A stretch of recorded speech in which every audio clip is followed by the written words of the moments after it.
Hello, my name is Purva Raja Bundela and my subject teacher name Ritu Jaiswal and my college name Government PG College Charkhari and my class BA third semester. I am explain this history assignment. Topic government of India act 1919 Bharat शासन अधिनियम। भारत में औपनिवेशिक शासन के दौरान British सरकार भारत में संवैधानिक सुधारों के नाम पर अनेक कानून लाती रही है, जिसमें से इस कड़ी में 1919 का भारत शासन अधिनियम भी लाया गया।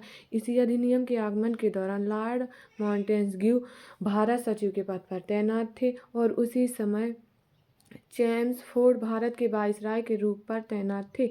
इन दोनों ब्रिटिश अधिकारों के नाम पर ही भारत शासन अधिनियम 1919 को मॉन्टेस्क्यू चेम्सफोर्ड सुधार अधिनियम के नाम से भी जाना जाता है।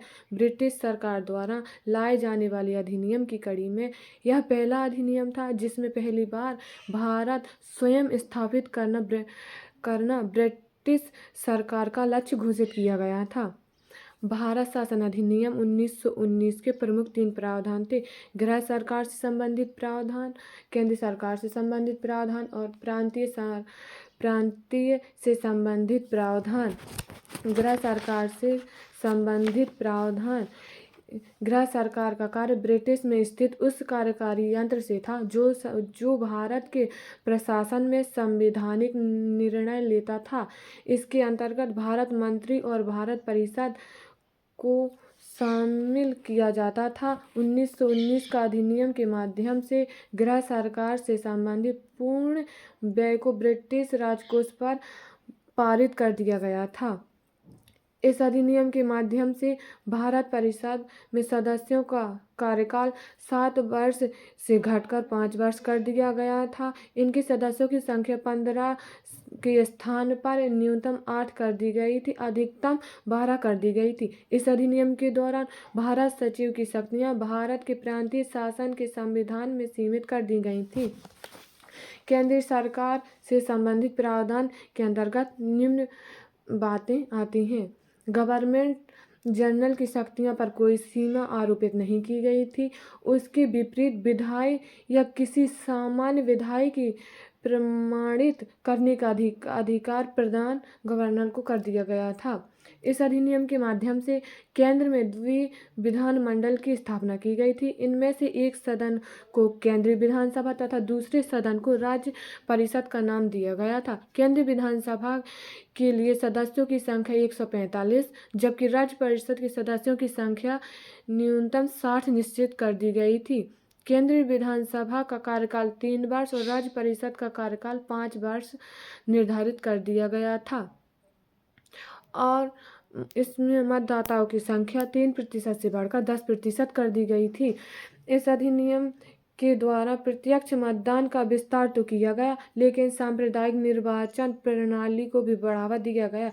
इसके तहत सांप्रदायिक निर्वाचन का विस्तार करते हुए अनेक मुस्लिमों के साथ साथ सिख, हिंदू, इंग्लैंडों को भी मतदान करने के लिए खोल दिया गया। इसके तहत यह प्रावधान किया गया कि गवर्नर जनरल की कार्यकारिणी में कुल 8 सदस्यों में से कम 3 सदस्य भारतीय ही रहेंगे, 5 सदस्य ब्रिटिश अधिकारी ही होंगे। इनके अलावा इस अधिनियम के माध्यम से विधानमंडल में भी निर्वाचन सदस्यों की संख्या वृद्धि कर दी गई।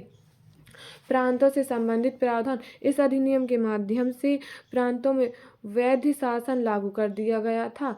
इसका अर्थ था कि प्रांत विषयों को इस अधिनियम के माध्यम में हस्तांतरित और आरक्षित विषयों का प्रशासन प्रांतीय गवर्नर और उसकी कार्यकारिणी के सदस्यों के माध्यम से चलाया जाता था, जबकि आरक्षित विषयों का प्रशासन प्रांतीय गवर्नर और उसकी कार्यप्रणाली विषय के सदस्यों में से कुछ चुने गए मंत्री चलाते थे।